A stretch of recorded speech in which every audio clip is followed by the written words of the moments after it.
Ah, alors attends. Ah, voilà, c'est bon. Allez, salut à tous et bienvenue sur InfoCatch. Allez, on est parti donc pour une nouvelle interview catch. Ça fait plaisir parce qu'on n'en a pas souvent et là, franchement, c'est cool. Enfin, une interview avec un catcheur du Québec, Canada. Je pense que c'est exactement la même chose. Nous sommes en compagnie donc de Léo. Salut à toi. Merci d'avoir accepté cette interview. Est-ce que tu peux te présenter pour les gens qui ne te connaîtraient pas? Bonjour, mon nom de c'est Léo Sunshine Harvey. Je lutte depuis, j'ai commencé l'entraînement de lutte en 2019 au Québec. Faut savoir que la scène québécoise est un petit peu différente que la scène canadienne pour toutes sortes de raisons. Mais c'est ça, je lutte principalement à Québec, la ville de Québec, et aussi à Shawinigan notamment, qui est une autre ville pour la FCL dans laquelle je suis l'actuel champion Mauricie. C'est Okay. le championnat de la régionale. Bon, on parlera de ça durant l'interview, il n'y a pas de souci. Comment tu découvres le catch, toi, pour la première fois? Est-ce que c'est un peu, tu vois, l'histoire de tout le monde à la télévision? Est-ce qu'on te le fait découvrir? Comment ça se passe pour toi la toute première fois? Le tout premier contact que j'ai eu avec le catch ou la lutte, au Québec, on dit la lutte. Ouais. Ça se peut que des fois, j'ai un c'est pas grave. Que je dise la lutte. Dire catch, c'est pas naturel pour moi, mais la première fois que j'ai entendu parler vraiment de la lutte du catch, c'était, crois-le ou non, mais c'était grâce à André le Géant. Donc, un grand catcheur français, le véritable légende aux États-Unis, qui a fait un grand bout de sa carrière au Québec aussi, notamment. Moi, ça m'avait impressionné avant même la partie catch de sa vie. C'était le personnage, un géant comme ça. Quand j'étais plus jeune, je savais même pas que ça se pouvait, des gens aussi grands que ça. Alors, j'ai commencé à faire mes recherches sur lui sur Internet. Petit à petit, je suis tombé dans le catch. Pas suivi sa carrière parce que j'étais trop jeune, mais j'ai regardé un peu qu'est-ce qui s'était passé dans sa carrière. Je me suis intéressé à d'autres catcheurs. Je me rappelle un autre qui m'est tombé un peu dans l'œil, c'était l'Undertaker. Et là, il y a sa série d'invincibilité qui venait de se faire briser à ce moment-là. Puis là, je voyais qu'est-ce qui se passe dans sa carrière. Lui aussi, c'est un grand bonhomme. Je pense que j'avais une attirance particulière, si on peut dire ça comme ça, envers les grands personnages. Et Undertaker c'en était tout un. Et je me souviens, j'ai regardé un peu l'actualité et c'était WrestleMania 31 qui s'en venait.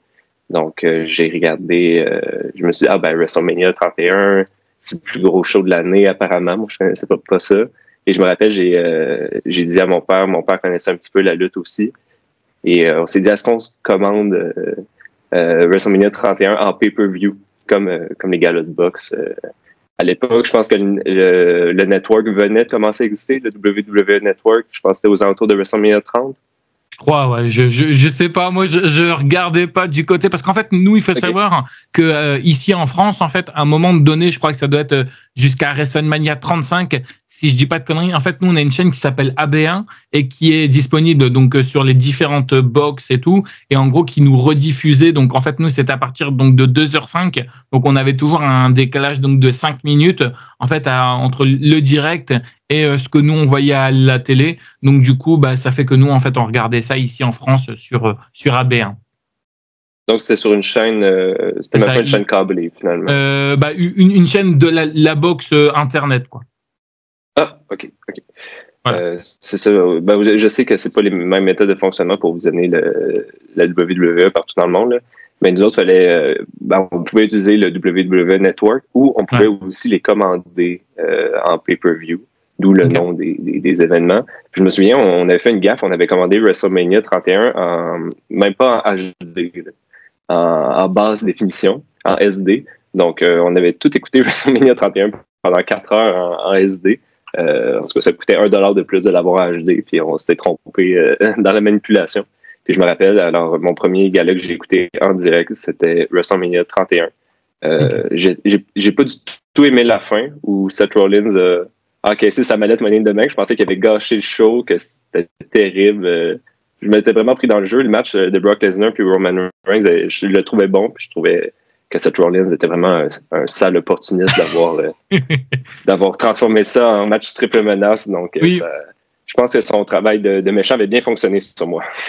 Pour moi, avec du recul, alors je sais pas si pour toi aussi, mais pour moi, enfin, Roman Reigns et Brock Lesnar ils se sont affrontés beaucoup de fois après ça, et je trouve que lors de WrestleMania 31, je sais pas si tu es d'accord avec moi, mais je trouve que dans le main event, c'est leur seul match qui a été bon entre les deux, parce qu'il y a eu d'autres matchs ensuite par la suite, et je les ai pas trouvés terribles. Je sais pas si tu as pu regarder un peu d'autres pay-per-view aussi où il y avait Roman Reigns et Brock Lesnar, mais honnêtement, les autres matchs, je les ai pas trouvés top. Il y a que du côté de WrestleMania 31 où je me suis dit, waouh, quel match, quoi. Oui, ben, il y avait peut-être aussi l'effet que c'était deux puissances qui venaient s'affronter pour la première fois. C'est quelque chose, on avait moins le biais que c'était quelque chose qui s'était déjà vu. Brock Lesnar avait vraiment une aura incroyable dans ce temps-là. Roman Reigns aussi. Malgré les critiques, il y avait des bons matchs. Puis je pense que beaucoup de personnes se sont surprises à être rentrées dans le jeu puis à apprécier ce match-là. Je l'ai réécouté aussi après en comprenant un peu plus les enjeux. Mais non, oui, c'était très bon. Moi, je me souviens beaucoup aussi de SummerSlam avec le tracteur. Ouais. Ça, c'était très, très divertissant. Mais c'est vrai qu'à part ça, je me souviens plus des moments plutôt que des matchs. Oui, bien 34 avec les 12 kick-out du F5. Le match avec la cage où ils sont restés dans la cage. Puis WrestleMania 38, j'ai trouvé ça très oubliable quand ils ont fusionné les titres, malheureusement.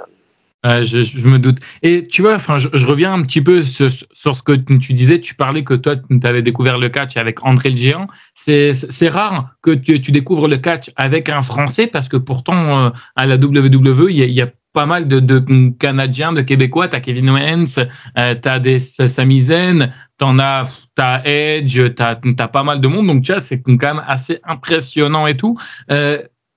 Tu comprenais, toi, au tout début, un petit peu ce que tu voyais, le catch, t'arrivais un petit peu à comprendre, t'en avais déjà entendu parler, t'avais des cartes, par exemple, étant plus jeune, t'en avais déjà vu, parce que je sais que chez nous, ici en France, on avait des Slam Attacks, c'est des petites cartes que tu collectionnais à l'époque, t'en avais, toi, tu connaissais un petit peu ou vraiment pas du tout?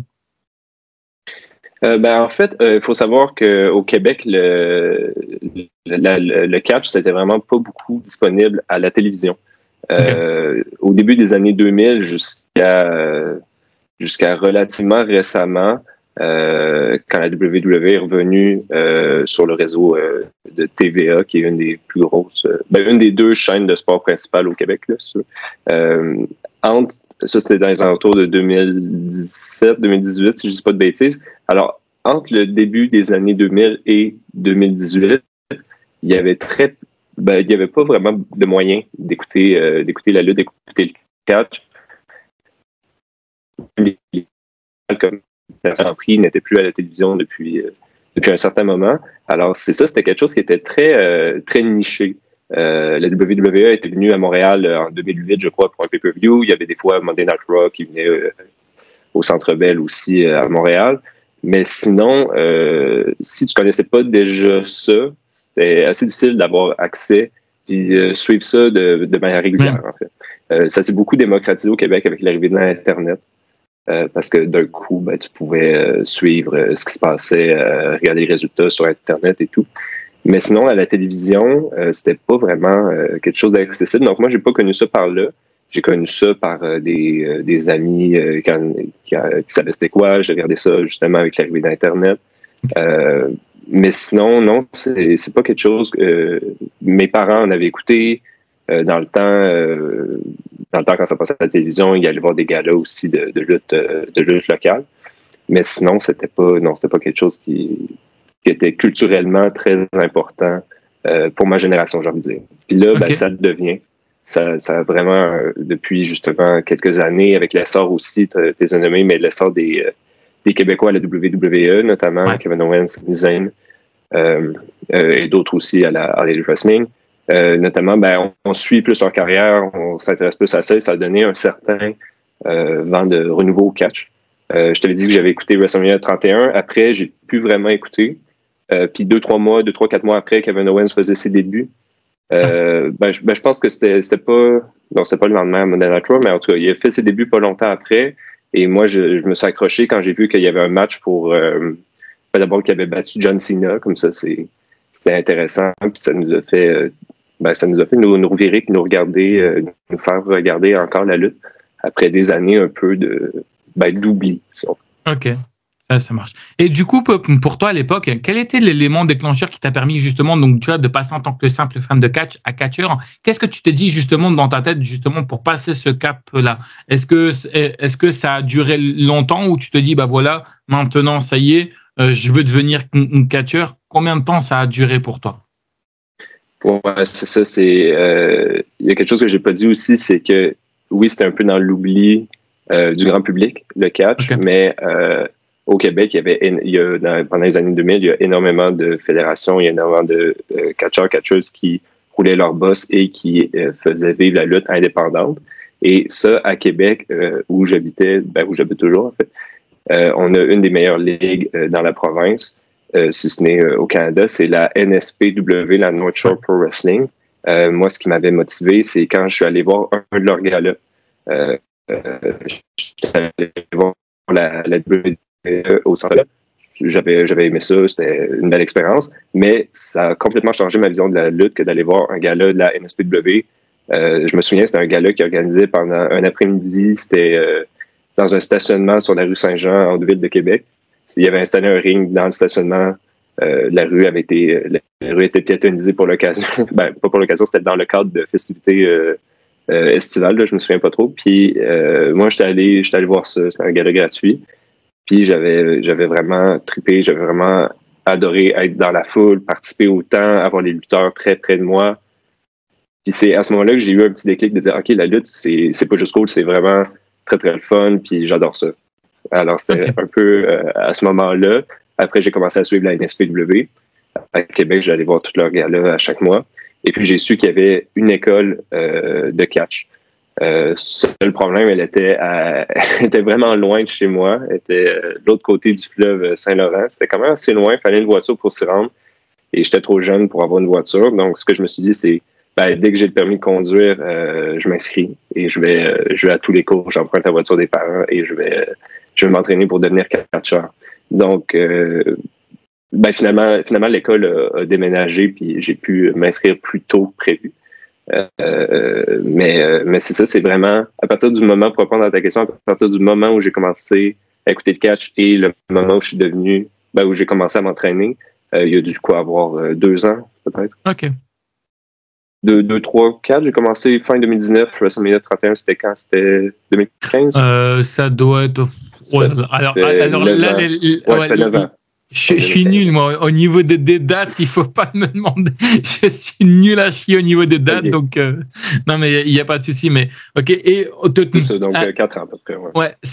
Au pire, tu aurais pu y aller à la nage, hein, si c'était derrière le fleuve et tout. Au moins, ça t'aurait musclé un petit peu. Non, mais plus sérieusement, est-ce que tu étais au courant, toi, par exemple, qu'il y avait du catch à côté de chez toi? Parce que je sais que beaucoup de monde, tu vois, qui viennent ici, que ça soit des Français ou que ce soit également donc des Belges et tout, ils me disent qu'en général, au début, quand ils viennent de commencer, ils savent pas trop s'il y a du catch à côté de chez eux. C'est après, tu vois, en faisant des recherches sur Internet et tout, c'est là où ils apprennent que juste à côté de chez eux, il y a des écoles de catch. Toi, tu savais qu'il y avait une école de catch près de chez toi ou vraiment pas du tout? C'est ça, je l'ai appris quand j'ai commencé à m'intéresser au catch. Sinon, j'étais quand même assez jeune aussi, donc c'était pas quelque chose qui m'intéressait.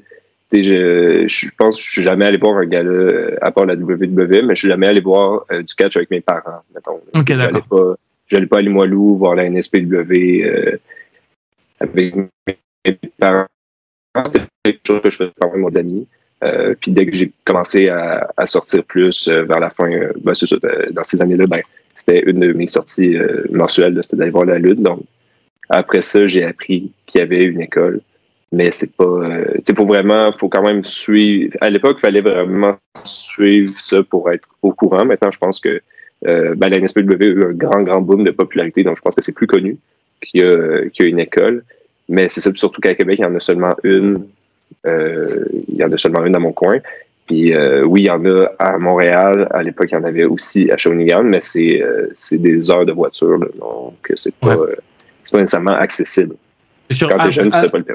Ouais, c'est sûr. Puis en plus, après, vaut mieux trouver une école à côté de chez soi. Je pense qu'au niveau de la motivation, tu vois, c'est mieux parce que je suis sûr. Bon, tu vois, en général, je pense que tu vas être d'accord avec moi. En général, on est motivé pour faire quelque chose. Puis parfois, on commence à vite avoir la flemme si c'est loin et tout. On se dit, tu vois, en fait, on se fait l'image des fois dans sa tête. Par exemple, si ça a 2 ou 3 heures de chez soi, t'imagines, ça veut dire qu'il faut partir beaucoup plus tôt, il faut prendre les transports en commun. Des fois, tu vois, c'est pas forcément évident. Et des fois, on commence un petit peu à en avoir marre. C'était quoi, toi, la réaction de ta famille quand tu leur as annoncé justement que tu voulais devenir catcheur? Est-ce qu'ils t'ont suivi là-dedans? Est-ce que ça a été compliqué pour certains, que ce soit tes frères, tes sœurs, cousins, cousines, enfin bref, les membres de ta famille?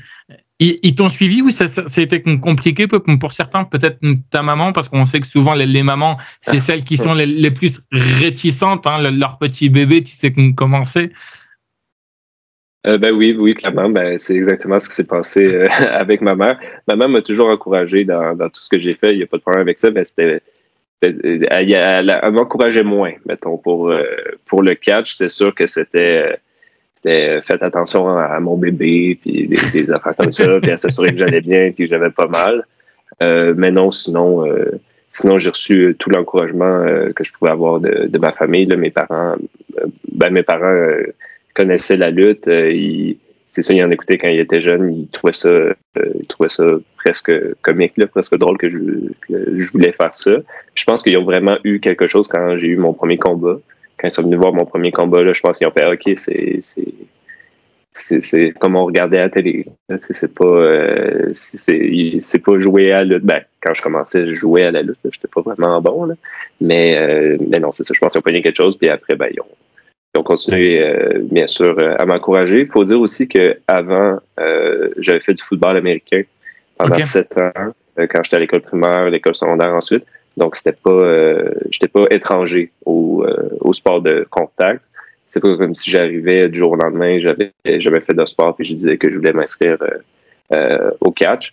On regardait des pay-per-view, on regardait des galas, on regardait des matchs aussi à la maison. Donc, ils savaient que c'était un intérêt que j'avais. Puis souvent, quand je vois quelque chose, quand je tripe sur quelque chose, je vais vouloir le pratiquer moi-même. Donc, c'était comme cohérent dans ma pratique là, de faire du catch.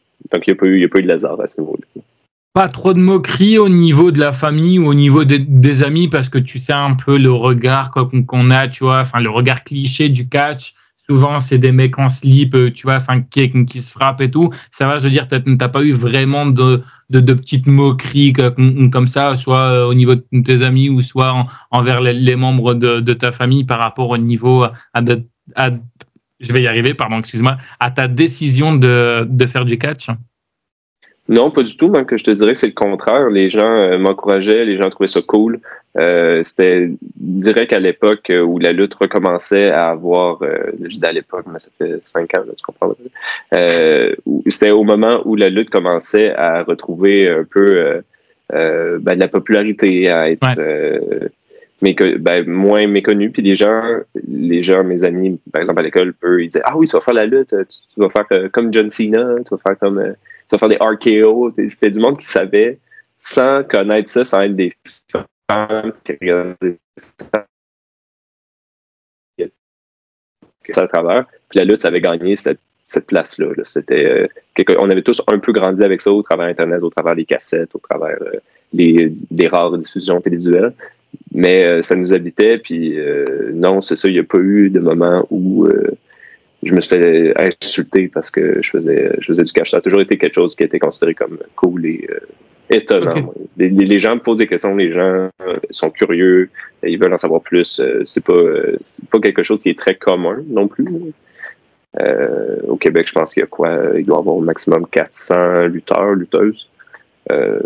J'ai pas le chiffre exact du tout en tête, mais c'est ça, c'est relativement peu commun, puis c'est quelque chose qui sort de l'ordinaire, donc les gens apprécient.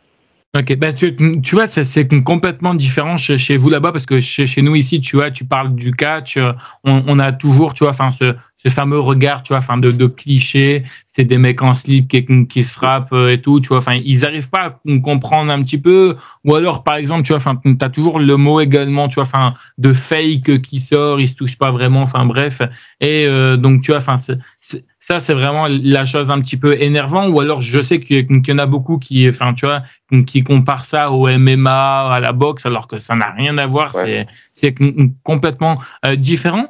Qu'est-ce que tu dirais, toi, la première fois que tu es arrivé, justement, enfin, en tant que jeune lutteur, qu'est-ce que tu dirais qui était le plus compliqué pour toi? Est-ce que c'était le fait de faire des chutes, de pouvoir courir dans les cordes? C'est quoi la chose la plus compliquée au tout début pour toi?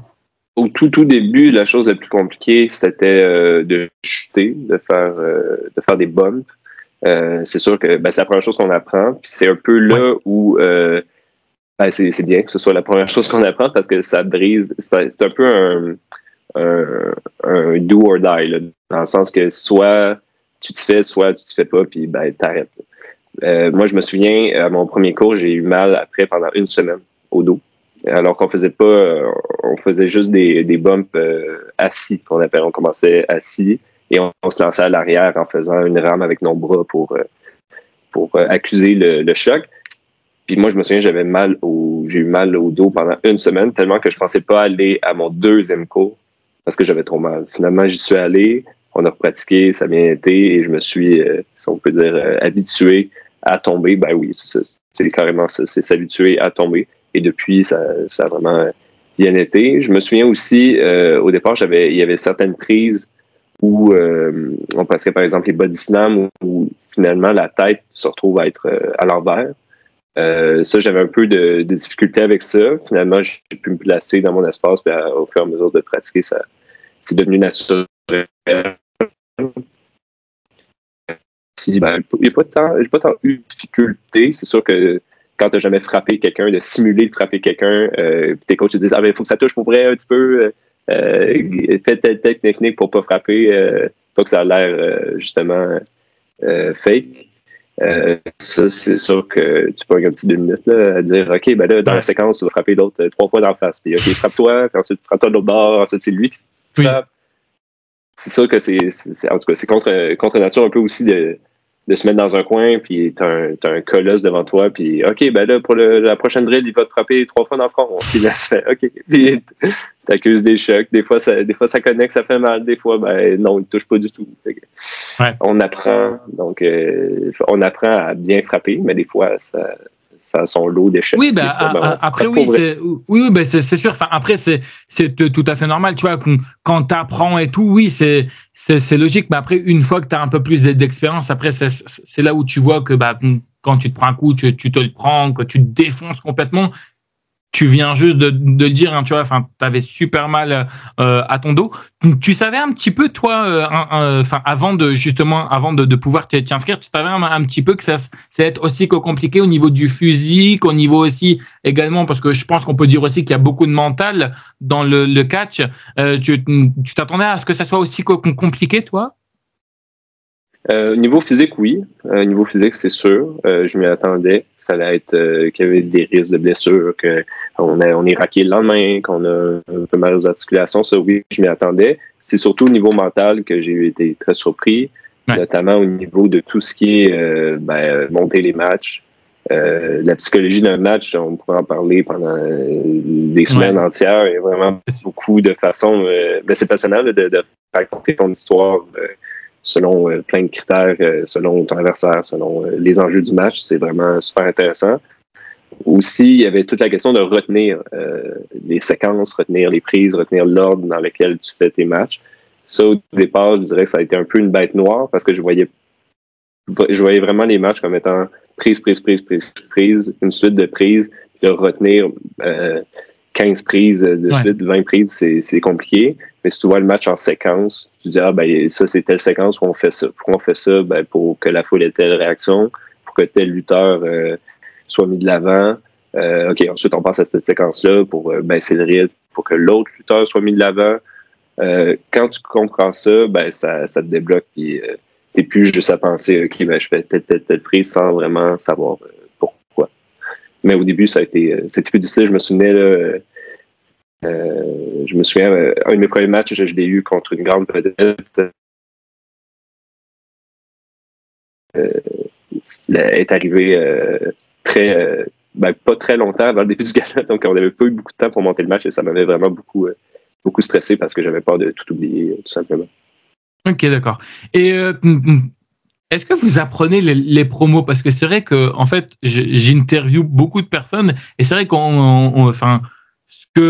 ce qu'on me dit à chaque fois, c'est, parfois, il y en a, ils sont un petit peu, tu vois, en manque de promos et tout, ils ont un petit peu du mal à parler. Est-ce que vous, on vous apprend également les promos ou alors ça arrive beaucoup plus tard? Et est-ce que tu trouves que c'est important aussi d'apprendre les promos lors de stage ou lors justement quand on crée un match? Oui, je trouve ça très important, les promos. Je trouve que ça permet de mettre de l'avant le personnage, de nommer des enjeux, ça renforce l'aspect théâtral, ça renforce l'effet show d'un gala de lutte. C'est pas seulement des combats, c'est aussi des personnalités. Je trouve que ça passe beaucoup par les promos, par le caractère également, et l'intensité et l'efficacité du personnage. Pour répondre à la question, est-ce qu'on apprend les promos? Oui. Pas assez, j'ai envie de dire. Pas assez. C'est important, mais en même temps, au Québec, ça dépend des endroits. Je sais qu'à Québec, précisément, il y a sûrement beaucoup d'autres places dans la province où c'est comme ça aussi. Je vais parler d'expérience personnelle, mais dès que c'est un méchant qui prend le micro dans un ring de lutte, c'est instantané. La foule l'a eu à mort. Là. La foule chante « On s'en calisse ». Ça veut dire « on s'en fout » en gros, là, en québécois. Mais c'est instantané et c'est tellement fort que des fois, tu peux juste rien faire parce que tu t'entends même pas parler. Donc, ça, c'est quelque chose. C'est pas... oui, on apprend à faire des promos, mais on apprend surtout à faire des promos rapides et efficaces. Parce que, justement, tu sais que la foule va t'attendre avec un brick et un fanal puis va pas te laisser parler. Fait que c'est ça, il faut absolument que ce que tu t'es à le dire, t'aies la confiance pour le dire devant une foule hostile. Faut pas que tu te sentes intimidé parce que des fois, moi, ça m'est arrivé d'avoir un peu de moton. Tu arrives pour parler, personne te laisse parler. Là, tu penses, mais là, je suis pas capable de parler. Tu penses à la suite du show. Tu penses à, là, je vais être capable de faire mon message. Vas-tu m'écrouler au milieu du ring? Donc, c'est quelque chose qui est assez difficile à vivre. Mais oui, les promos, c'est vraiment important. Aussi, des promos sur le web, des promos qu'on fait sur nos pages de lutteurs et de lutteuses, qu'on fait sur les pages des associations.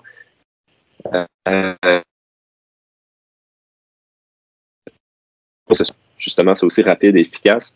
Moi, je me souviens pas, je fais ça encore. Quand je vois des promos qui durent plus qu'une minute, je suis pas enclin à les écouter, puis je suis catcheur, puis j'en fais moi-même des promos. Alors, j'imagine même pas quelqu'un de l'extérieur, quelqu'un qui suit ça pour... je vais regarder une promo de lutte pour voir de quoi ça a l'air. S'il voit que ça dure longtemps, s'il voit qu'au début, c'est plate, la personne ne parle pas, je peux pas m'imaginer cette personne-là qui va rester assis, qui va écouter une promo de lutte tout le long. Je comprends. Donc, je suis vraiment adepte des promos rapides, efficaces, punchés. On dit ce qu'on a à dire, une petite blague peut-être, une petite façon de montrer son personnage, puis ensuite c'est fini, puis on se revoit le 4 août à Paris, puis ouais, par là. Ça fait un petit peu comme Dominique Mysterio, tu vois, quand il prend le micro, il se fait huer de partout. Donc, du coup, tu vois, c'est compliqué pour lui également aussi d'avoir la parole. On va parler un petit peu de ton personnage que tu incarnes sur le ring. Est-ce que tu peux nous parler un petit peu de cette création, de quoi tu t'es inspiré? Est-ce que tu es beaucoup plus heel? Est-ce que tu es beaucoup plus face? Quel rôle, toi, tu préfères? Est-ce que tu préfères heel? Est-ce que tu préfères face? Vas-y, on t'écoute. C'est drôle que tu parles de Dominique Mysterio, parce que mon vrai nom, la vraie vie, c'est Dominique. Écrit avec un K comme tu vois, c'est original. Oui, puis je me souviens, je le suivais sur les réseaux sociaux de Dominique Mysterio avant qu'il devienne catcheur. Je le suivais parce que c'était le fils de Rey Mysterio, tout simplement. Puis je me disais, quand je voyais qu'il commençait à faire des cours, en tout cas qu'il rendait ça public, je me disais, j'espère qu'il va pas se rendre super loin parce qu'il a le même nom que moi. Je voudrais pas. Moi, au départ, j'avais pas mon nom de Léo aussi. Je pensais encore utiliser mon prénom comme nom de catcheur. J'ai dit, mais là, il faut pas qu'il y ait deux Dominique en même temps sur le circuit. Puis en même temps, il y avait aussi Dijak qui se faisait connaître sous le nom de Dominique Dijakovic. Donc, il y en avait trois. Moi, je je suis un insecte, de toute façon. Mais c'est ça, je me disais, crime, mais là, je veux pas qu'il y ait trop de Dominique avec des cas. Là. Je pensais qu'il y avait juste moi qui s'appelait de même. Puis là, finalement, plein de lutteurs sortent en même temps avec le même nom. Fait que ça m'a poussé un peu, ça m'a botté dedans pour trouver autre chose que juste mon prénom. Parce que mes premiers matchs de cours, je les faisais avec mon nom de la vie de tous les jours. C'était correct, mais c'était pas. Il n'y avait pas de personnage vraiment lié derrière ça. Ce qui m'a. Tout d'abord, ce qui a inspiré le personnage de Léo Sunshine, c'était le costume. C'était le costume. Je voulais me distinguer des autres. Au Québec, je ne sais pas combien on a de lutteurs, que c'est des motards qui arrivent en veste de jeans ou en veste de cuir avec des puis c'est ça, c'est des motards. Il y a ça, il y a plein de cowboys aussi. À l'époque, il y avait plein de lutteurs-lutteuses qui voulaient être des lutteurs surnaturels, avoir des pouvoirs mystiques ou jouer un peu le fou. Donc moi, je voulais me distinguer de ça. Je voulais pas aller dans une affaire trop dark, trop sombre, trop psychologique. Fait que je suis allé tout à l'opposé. Je me suis dit, qu'est-ce qui va me distinguer? Personne n'est habillé en blanc parce que c'est salissant. Moi, tout mon gear au complet va être blanc. Et de là, a découlé le reste, a découlé le fait d'être un personnage méchant, arrogant, au-dessus de ses affaires, un peu jet set, qui un peu flamboyant, là, un peu si on veut, à la Ric Flair ou moi je m'inspire beaucoup de Miz aussi pour le caractère de mon personnage, un peu qui joue la vedette sans vraiment en être une. Dans le sens que Miz est supposé être une star de cinéma, oui, il a fait des films, mais un heel parfait, quoi, c'est ça.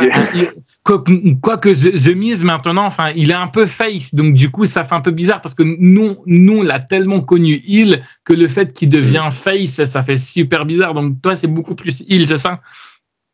Oui, c'est ça, beaucoup plus. Avant de venir vers la France, je travaillais un peu mon côté face. Je suis pas 100% à l'aise encore avec ce rôle-là, mais ça m'intéresserait aussi de jouer les gentils. Mais non, je suis beaucoup plus à l'aise en étant méchant, ce qui est un peu paradoxal quand tu débutes, parce que c'est souvent les méchants qui mènent le match et qui dirigent le rythme. Ouais. Mais quand tu débutes, c'est moins évident de faire ça parce que tu n'as pas les astuces, tu n'as pas l'expérience. Donc, ça a été assez formateur, justement, de commencer méchant. Puis, en plus, en commençant méchant, ça te permet, en tout cas, les bookers qui mettaient sur leur carte, ils me faisaient beaucoup faire de promos, justement. J'étais souvent parmi les seuls à faire des promos. Comme je te dis, il n'y en a pas beaucoup dans les galas parce que le monde haït ça pas mal rapidement. Donc, j'étais vraiment chanceux d'avoir pu prouver mes capacités au micro puis à pouvoir pratiquer des promos. Parce que si t'arrives et que tu n'en as jamais fait, la première va toujours être plus laborieuse. C'est pas aussi un petit peu une part de stress parce que tu vois, ça revient un petit peu avec une question que j'ai là. Alors, on va parler juste de tes matchs après, dans la prochaine question. Mais est-ce que le fait aussi que tu sois heel, c'est pas aussi un petit peu une part de stress? Au moins, tu vois, tu te dis, au moins, si je montre au public que je suis méchant, ils vont plus facilement jouer avec moi plutôt que si, admettons, j'étais face et que le public ne comprend pas très bien ce que je vais apporter. Est-ce qu'il y a un peu de ça aussi dedans ou vraiment pas du tout? J'y avais pas pensé, mais c'est vrai effectivement que en devenant un méchant, c'est tellement quelque chose qui est en tout cas, mon personnage il est tellement loin de ma personnalité de tous les jours que c'est vraiment comme jouer un rôle. Puis c'est tellement pas toi que tu peux pas prendre les choses personnelles, puis que ça te met plus dans ta bulle. Pour les 15-20 prochaines minutes, je vais être Léo, je vais jouer ce rôle-là, je vais être méchant. Donc oui, ça permet un peu d'enlever du stress. À quelque part aussi, en étant gentil, tu as raison que des fois, c'est plus difficile d'aller chercher, la foule. Parce que à moins d'avoir vraiment un bon personnage établi, un gentil, je trouve que c'est plus facilement générique qu'un méchant. Un méchant, au moins, s'il n'y a pas de personnalité, au moins, il va faire des choses croches. Fait qu'au moins, les gens vont pouvoir l'interpeller là-dessus, puis l'accuser, puis interagir avec lui parce qu'il triche. Mais un gentil qui se doit de respecter les règles et tout, si le public n'est pas de son bord, c'est plus compliqué. C'est plus compliqué. Puis ça, je l'ai vécu aussi. C'est c'est ardu. Là. Quand la foule ne trippe pas sur toi puis ils veulent juste encourager le méchant, ben c'est Ouais, oui, ben, surtout quand tu tombes, sur un public qui ne connaît pas, en fait. C'est ça qui est le plus compliqué, tu vois. Souvent, t'as des publics de connaisseurs, t'as des publics qui sont pas trop connaisseurs, et c'est plutôt eux, en fait, qu'il faut aller chercher tout. Et souvent, je sais que c'est pas forcément évident, et je te comprends tout à fait. Juste avant de parler de tes matchs après, on va juste parler un petit peu, tu vois, des coulisses et tout. Comment ça se passe, toi, avant que tu aies un match? Est-ce que tu es plutôt stressé? Est-ce que tu as un petit rituel? Alors, je sais qu'il y en a beaucoup. On a tous un peu des rituels un peu particuliers. Je sais qu'il y en a qui aiment bien boire de l'eau, par exemple. Tu vois, c'est un peu particulier, mais il y en a qui le font. Il y en a qui aiment bien un petit peu s'isoler avec leur musique préférée. Il y en a qui aiment bien juste quelques minutes avant de leur match aller revoir leur adversaire, gérer quelques petits trucs, se rappeler quelques petits trucs. Comment tu es, toi, juste avant que ton match ne commence? C'est un peu paradoxal comme réponse, mais ça dépend du temps aussi qui reste avant le début du gala. Moins il y a de temps, avant le début du gala, moins je vais être stressé. OK. Parce que je me dis que au pire ce sera ça. Je pense que je t'ai perdu, Dylan. Je n'ai plus non, t'inquiète, il n'y a pas de souci, c'est parce que j'ai eu un problème de mon côté. Il n'y a pas de problème, t'inquiète. Okay. Je suis là. Pardon. OK, je vais commencer ce que je disais. C'est pas grave, vas-y, t'inquiète. OK, c'est bon. C'est ça, des fois, moins il reste de temps avant un gala, je me dis au pire, ce sera ça. Puis on va faire, souvent, ça nous pousse à faire des trucs plus simples, justement, parce qu'on a moins de temps pour prévoir.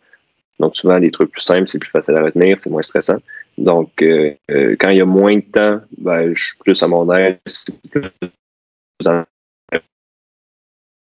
simplicité. Mais quand il y a beaucoup de temps avant un gala, on dirait que j'ai tendance à appréhender ce qui va se passer, à voir toutes les possibilités, à me stresser un peu pour rien, parce qu'en fait, je peux pas faire grand-chose dans le sens que je peux juste pas préparer le combat, mon adversaire n'est pas là, mettons, par exemple. Oui, bien sûr. Ou, c'est ça. Puis des fois, c'est avoir trop la carte blanche, je trouve que c'est pas mieux, là, dans le sens que, mettons, tu arrives très tôt à ton gala, tu sais c'est qui ton adversaire, mais tu sais pas c'est quoi le booking, tu sais pas c'est quoi c'est quoi l'histoire qui va être racontée. Tu imagines plein de scénarios, on pourrait finir comme ça, comme ci, comme ça, mais finalement, tu arrives dans les coulisses, la feuille écrite sur le mur, ça te dit, lui, il gagne comme ça, vous avez tant de temps. Ah, là, OK. Là, ça nous fait un cadre. C'est plus facile ensuite de construire ce qu'il y a dedans plutôt que juste avoir l'infini des possibles. Sûr. Donc, c'est ça. Mais souvent, moi, avant les combats, oui, je suis stressé comme quiconque. J'ai pas vraiment de rituel. Là. Je bois de l'eau. Ça oui, c'est important. C'est toujours important de s'hydrater, surtout en plus aujourd'hui, là, avec la chaleur qu'il fait et tout, c'est important, mais OK. Oui. Mais non, c'est ça. Puis souvent, avant le début des galas, ça dépend, ça dépend je lutte où, mais souvent avec la NSPW, on fait des galas qu'on appelle des spot shows. C'est des galas dans des événements qui sont autres. Là. Par exemple, tel festival dans telle ville va avoir à telle heure un gala de la NSPW. Donc, on a une tournée, ça dure, il y a beaucoup de dates dans l'été, là. Puis c'est ça, on fait des festivals, on fait des terrains de camping, des fois on fait des grosses expos, tu sais, ça dépend, c'est de tout acabit. Alors souvent, avant le début des galas, faut être présent pour monter le ring, vu que c'est tout le temps des nouvelles salles. Nous on arrive, on est sur la carte, on donne un coup de main au ring, on le monte. Donc ça c'est un petit peu un rituel, dans le sens que tu sais que ta journée, ça va commencer à telle heure, tu montes le ring. Ensuite, tu vas en coulisses, tu montes ton match, tu fais ton match, tu chilles un peu. Si ton match est en début de carte, tu as le temps de te changer, tu chilles un peu, tu regardes les autres, tu regardes les amis lutter, puis ensuite, on remballe puis on s'en retourne chez nous. Est-ce que pour toi personnellement, pas pour les gens, on te l'a déjà dit ou que toi tu as vu, juste pour toi, parce que voilà, tu vois, c'est ton interview, donc du coup c'est pour toi, c'est ton ressenti. Est-ce que parfois tu as l'impression que le temps dans les coulisses est un peu long? Par exemple, mettons, tu vois, tu es dans l'opener, tu fais ton premier match, ensuite, c'est terminé, c'est aux autres à passer. Ou alors, si jamais tu étais dans le main event, tu dois attendre que toute la carte soit passé pour ensuite arriver. Est-ce que le temps pour toi dans les coulisses est long ou alors ça passe extrêmement vite? Pourquoi je pose cette question? Parce que moi, je sais que j'ai assisté beaucoup de fois à des galas ici en France et tout. Et c'est vrai que parfois, tu vois, des fois, tu as des matchs. Puis ensuite, après, tu as l'entracte. Donc, une entracte de 10-20 minutes. Puis ensuite, tu as encore d'autres matchs. Souvent, tu as une deuxième entracte. C'est pas souvent le cas, mais des fois, tu as deux entractes. Puis ensuite, après, tu as encore un match. Moi, je sais qu'à chaque fois que j'allais dans un gala de catch, j'ai toujours eu un seul entracte. Mais je veux dire, est-ce que pour toi, personnellement, toi qui catch et tout, est-ce que pour toi, personnellement, le temps est long ou vraiment pas du tout dans les coulisses? Non, je dirais non, parce que quand tu prépares ton match, tu prépares ton match, puis il y a tout le temps quelque chose que tu peux arranger sur ton costume, il y a tout le temps quelque chose que tu peux aller parler à ton adversaire pour améliorer, il y a tout le temps quelqu'un avec qui jaser, il y a tout le temps un verre d'eau à prendre. Il y a tout le temps un peu de quoi à faire. Donc non, avant mon combat, je trouve pas le temps long. Après, honnêtement, si ça m'est arrivé relativement peu de fois dans ma carrière, dans mon parcours, mais quand tu ouvres la carte, après, tu es content, là, tu profites, tu prends une petite bière avec les amis, tu regardes les matchs. C'est rare des fois que tu as le temps de regarder les matchs des autres. Surtout, moi, personnellement, je regarde aucun match avant le mien parce que je me concentre sur le mien. Et après, j'ai le temps de me changer, je regarde 2-3 combats avant la fin du show, puis ça finit là. Donc oui, non, moi je trouve pas le temps long. Puis je sais pas, les galas en France durent combien de temps habituellement? Ça dépend. Moi, personnellement, je sais, en général, c'est plutôt 2 heures, 2 heures et demie à peu près. Tout dépend. Ouais, c'est ça, c'est la même chose ici. Là. C'est très rare que ça dépasse 2h30. Si ça dépasse 2h30, on trouve ça long. Mais à un moment donné, à force de faire des galas, tu le sais à peu près c'est quoi le rythme. Puis c'est ça, tous les gars-là finissent pas mal dans les mêmes temps. Donc non, c'est pas quelque chose que je trouve long. OK. Non, mais parce que tu vois, je me suis toujours pas posé la question. Je me suis dit, putain, si c'est long pour moi, ça doit être aussi long pour eux. Mais au final, non, pas du tout. Et alors, encore une petite dernière question et après on passe à tes matchs, il y a pas de souci. Au niveau du public, parce que tu vois, c'est important de parler du public et tout.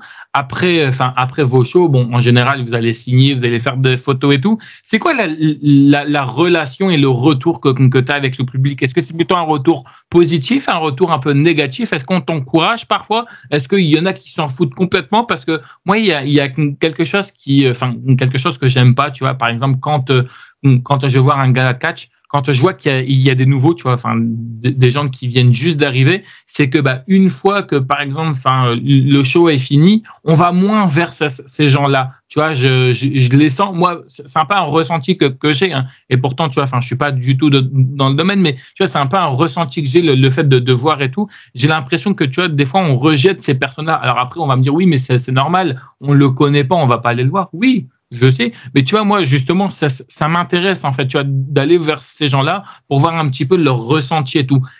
C'est quoi, toi, à peu près, le retour que tu as du public en général? C'est plutôt un retour positif, un retour négatif? Et est-ce que toi, quand tu as débuté, est-ce que tu as reçu aussi est-ce que tu as ressenti, ce rejet de la part du public ou vraiment pas du tout? Non. Elle est compliquée, la question, je suis désolé. Ah, non, pas de problème. Mais non, je dirais pas qu'il y a du rejet. Les gens, généralement, ils trouvent ça, comme je t'ai dit plutôt, ils trouvent ça cool, la lutte, là, puis ils sont impressionnés. Puis quand on sort des coulisses après un gala, c'est « Ah, regarde, c'est un tel. » Puis « Ah, regarde, c'est un tel. Veux-tu aller le voir? » S'il y a quelque chose, c'est que les gens sont peut-être intimidés plus. Oui. Parce que les lutteurs sont généralement tous faciles d'approche, surtout quand... ils sont à la table de marchandises pour vendre leur chandail, ils ne sont pas là pour rien. Là. Mais c'est sûr que ça peut être intimidant d'aller parler aux heels. Les heels, c'est beaucoup plus compliqué parce qu'en général, tu vois, souvent, quand par exemple, tu vois, t'attaques le héros d'un gosse et tout, tu vois, il va te détester et tout. Donc souvent, c'est un peu compliqué. Excuse-moi, je t'ai coupé, mais c'est vrai que les heels, c'est un peu compliqué en général. Ben oui, puis c'est de jouer le jeu. Là. Moi, je joue tout le temps le jeu. Je pense, honnêtement, je pense que c'est pour entretenir un peu la suite du spectacle, puis pas briser le kayfabe complètement dès que le match est terminé. Là. C'est tout le temps. Moi, j'ai tout le temps un peu de réticence à aller à la table de marchandises parce que soit j'ai perdu, je suis supposé avoir mal, ou soit je suis méchant que je vais aller faire de signer des autographes. Mais quand j'y vais, souvent, c'est les gens jouent le jeu, un petit peu, font une petite remarque méchante, puis après, ils viennent me féliciter, ils viennent dire que le combat était bon, qu'ils aiment le show. Nanana. Donc, au départ, il y a tout le temps un peu le premier échange en premier degré, mettons, puis ensuite, on tombe dans la compréhension. Puis les gens savent que c'est scénarisé, le cash qui vient de voir un show. Puis justement, c'est ça, puis ils viennent saluer les performeurs plutôt que saluer les personnages. Ok, alors je suis encore une fois... Généralement, oui. Ouais, je suis encore une fois désolé, hein, tu m'as lancé une perche, je suis obligé de l'attraper et tout. Ne t'inquiète pas, on parlera de tes matchs juste après, mais je suis désolé, c'est avec la discussion. Tu parlais justement du kayfabe. Pour toi, après un combat, comment doit être un catcheur? Est-ce que c'est aussi une discussion que tu as pu avoir avec différents promoteurs ou justement avec différents catcheurs? Est-ce que après le combat, après une fois que le show est terminé, tu as cette fameuse table où on vient pour faire des photos, des autographes et tout? Est-ce que pour toi un catcheur doit rester dans son personnage ou alors justement il doit sortir de son personnage selon toi? Pour toi, hein? Attention, c'est pas une question piège ou quoi que ce soit. Il y a rien, mais c'est juste pour avoir, tu vois, un avis un peu peut-être un peu différent. Ouais, c'est ça. C'est ça. Ce que je veux dire, c'est vraiment mon avis. Là. Je pense pas qu'il y ait nécessairement qu'il y ait de choses à faire spécifiquement. Chacun un peu sa perception sur ça, sur qu'est-ce qu'il faut faire. Ça dépend aussi des écoles. Par exemple, les gens old school vont dire, les méchants, ça sort jamais, signer des autographes. Les gentils, oui, il faut absolument faire ça constamment, tout le temps, interagir avec les fans. Dans les galas sur lesquels j'ai été, c'est très libre. Là. Généralement, tu y vas si ça tente, si ça tente pas, tu y vas pas. Là. On n'est pas poussé à faire quoi que ce soit. Moi, je pense que c'est bien pour les méchants d'entretenir un peu leur côté haïssable, même après le gala. Je trouve que ça brise un petit peu la magie quand quelqu'un vraiment retourne sa veste de côté puis change complètement de comportement. Donc, c'est pour ça que j'aime mieux, c'est ça, comme j'ai dit, commencer avec une approche plus en personnage quand les gens viennent m'interpeller, puis ensuite, s'ils veulent être plus sérieux, si on a des questions, ensuite, tu deviens toi, puis tu réponds, tu les remercies. C'est pour ça, c'est ça que je priorise. Je me souviens, je suis en équipe à Shawinigan, à la FCL, avec une lutteuse qui s'appelle Vlada. Puis Vlada, elle a un peu un rôle, si tu veux, à la China, là, la madame impressionnante qui parle pas, qui fait juste battre tout le monde. Puis c'est ça, un personnage très, très stoïque. Et je me souviens, à un moment donné, je suis allé à la table de marchandises avec elle. Il y a un petit enfant qui lui a demandé une photo. Vlada, elle savait pas trop comment réagir. Elle m'a regardé dans le sens de comme, est-ce que je dis non? Mais en même temps, c'est un enfant de, je sais pas, 8 ans, mettons, qui me demande une photo. Je vais pas briser ses rêves. Tu lui fais un compromis. C'est ça. Mais le pire, Vlada, elle a déjà vraiment fait pleurer des enfants en coulisses parce qu'elle ressemble, pas en coulisses, mais après les gars-là, parce qu'elle reste en personne. Hein. Mais là, elle a fait un compromis. Elle a pris la photo avec l'enfant, mais en restant en personnage. Donc, en restant la face très stoïque et très agressif. Ouais, c'est ça. Ouais. Donc, ça a été un peu son compromis rendu là.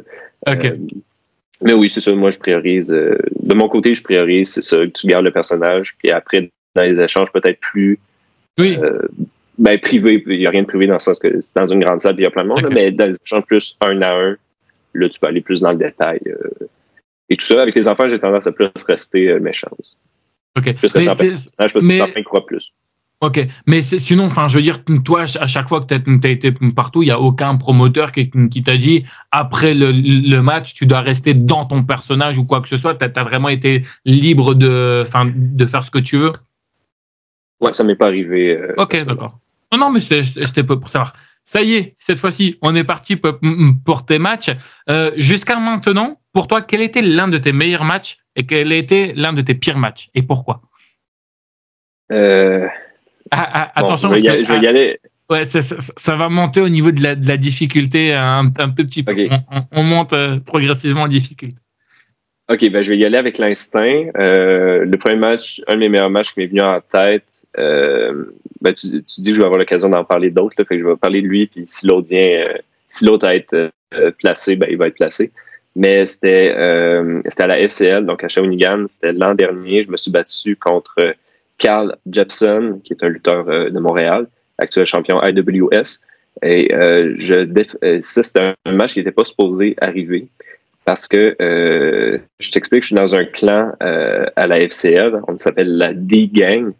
Il y a moi, il y a Vlada, que j'ai déjà nommé, il y a Sean Martel, le petit-neveu de Rick Martel, et Double D, Dylan Donovan.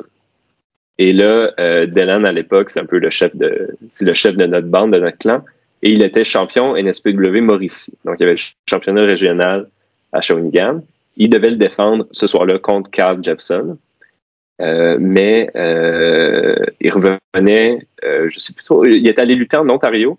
Il devait prendre le train pour revenir et il y avait eu une immense tempête de neige cette journée-là, ce qui a fait que son train a été retardé. Je pense même qu'il a été annulé. En tout cas, ça a vraiment été compliqué pour lui d'arriver. Et il faut dire que de l'Ontario, il est arrivé à Montréal. Et ensuite, à partir de Montréal, Shawinigan, c'est encore 1 heure et demie de voiture. Il n'y a pas de transport en commun qui se rende là. Tu ne peux pas prendre un train de Montréal à Shawinigan, ça n'existe pas. Donc, finalement, il n'avait pas pu, avec toutes ces contraintes-là de météo et de transport, il n'avait pas pu se rendre disponible. Il n'a pas pu arriver à temps pour le gala. Donc, mon match a été changé et c'est moi qui étais en tâche de défendre son championnat. Une chance qu'on avait la ceinture avec nous. La ceinture était à Shawinigan, c'était pas lui qui l'avait. Oui, parce qu'en général, normalement, si je dis pas de conneries, je crois que ça doit être les catcheurs qui ont leur propre ceinture des structures. C'est très rare que c'est la structure qui a sa ceinture et tout. OK, ouais. C'est ça, mais là, je pense qu'il y avait eu un événement, il y avait eu un tournage, il y avait eu quelque chose qui avait demandé à ce que toutes les ceintures restent au local de la FCL. Donc, c'est vraiment une situation exceptionnelle, mais il en a donné parce que j'ai pu défendre la ceinture à la place de mon chef de bande, à la place de Dylan. La pression. Et, oui, ben c'est ça, un peu la pression. Moi, je n'étais pas supposé avoir un match 1 contre 1. Finalement, j'ai un match 1 contre 1. Carl Jepson, j'ai jamais lutté avec. Puis finalement, ça a fait quelque chose de merveilleux. C'est encore un des combats que je me souviens le plus fondement. Là. C'était vraiment quelque chose de très bon. Je considérais que c'est encore aujourd'hui un de mes meilleurs matchs. C'est ça, finalement, j'ai perdu la ceinture de Dylan. Je sais, je n'ai pas fait mon travail de pas droit.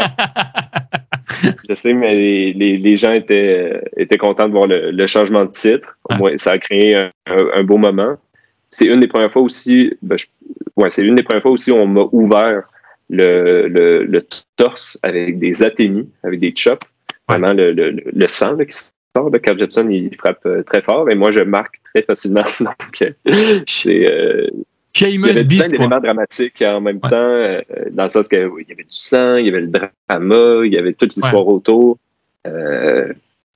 Puis c'est ça, je sais pas si c'était de travailler avec quelqu'un de nouveau, sous la pression qui nous a fait créer quelque chose d'incroyable. Puis je sais que Carl aussi, il m'avait dit après le match que c'était un de ses meilleurs combats. J'étais vraiment impressionné dans le sens que Carl Jepson, ça fait pas mal plus longtemps que moi qui lutte, puis moi je le considérais comme un excellent lutteur. C'est un excellent lutteur. Donc j'étais vraiment content d'avoir pu tirer quelque chose de très bien face à lui.